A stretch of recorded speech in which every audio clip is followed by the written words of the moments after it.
Hey friends, it's Alicia and I am back with this week's 5-minute career hack. We have been in our interview bag all year. And you know why? Because January and February are actually the most popular months for interviews. Why, you ask? Because hiring managers now have their budget for the new year. Most people are back from PTO, and all of those hiring freezes that they had during the holidays are now over. So, in our Migos voice, is you ready? So this week, we are going to give you some amazing hacks and a fantastic tool that you'll be able to use throughout the entire process. And it is called the Swot Analysis. You probably are used to that if you work in business because it is a strategic planning tool. But if not, I do want us to all get reacquainted for some, with the acronym SWOT. So S stands for strengths, W is for weaknesses, O are for opportunities, and T are for threats. So for us all to get grounded, we want you to pay attention right here because we have created a 2x2 matrix that we want to apply to interviewing. And we're going to break down using the acronym how this looks. So if you'll notice on the left-hand side, we're going to categorize these two areas as helpful. And that's going to be the strengths and the opportunities category. On the other side, these two areas we're going to consider harmful, and that's your weaknesses and threats. So let's get grounded with a few questions that are very personal, and then we're going to get into our hacks. So first, when you think about your strengths, right, you want to be able to answer the most common interview question, and that is, what are your strengths? And you may be thinking, wow, that's super easy, but most people freeze. So it is not uncommon for somebody that's hiring you to want to know what you do well. So do you know? The next question you need to ask yourself is, where do you need to improve? And that's going to be considered your weaknesses. That can look many ways in an interview, right? Tell us about a time that you failed. Tell me what you learned from that project. What could you do better? Okay? So all of those things are kind of hidden in there, but this is how you'll be able to answer all of those questions. Next, for O, you need to identify your goals. That is an opportunity for you to grow and learn, and you need to know and identify that for yourself. And last but not least, threats, right? Threats not in a traditional way, but what are some obstacles? What are some blind spots?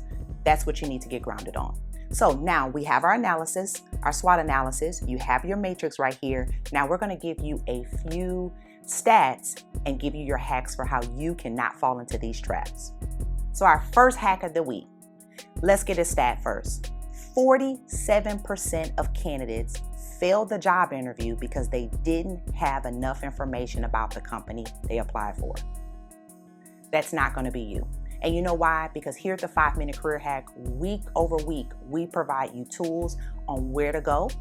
However, what I would tell you this week is, as you move forward, which you will if you apply our hacks, you need to know more information at every stage of the interview. So do your research. Simply take a few minutes and research the company, research people that work at the company.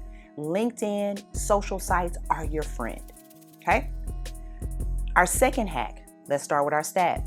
76% of resumes are rejected due to unprofessional email addresses.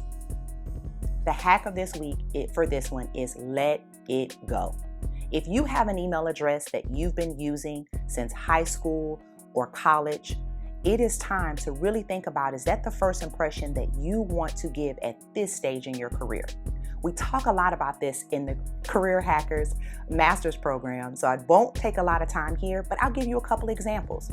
Cherry on Top 55, Big Daddy 76, Juicy Lips 99.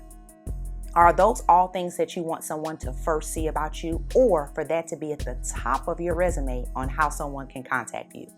We say no. Our third hack for this week. 67% of job seekers are unable to make eye contact. So we want you to use things that you use every day, and that's social media. I guarantee you're recording yourself on a regular basis no matter what medium you're on. So record yourself for preparation for your interview. How do you look? Practice. And our fourth hack, 39% of candidates get rejected due to overall confidence level, voice quality, and lack of smiling.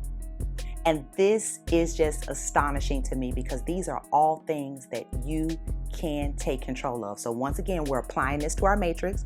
Where does this fall in any area here on the helpful or harmful for you? Is this an opportunity? So think about this when it comes to your confidence. They called you.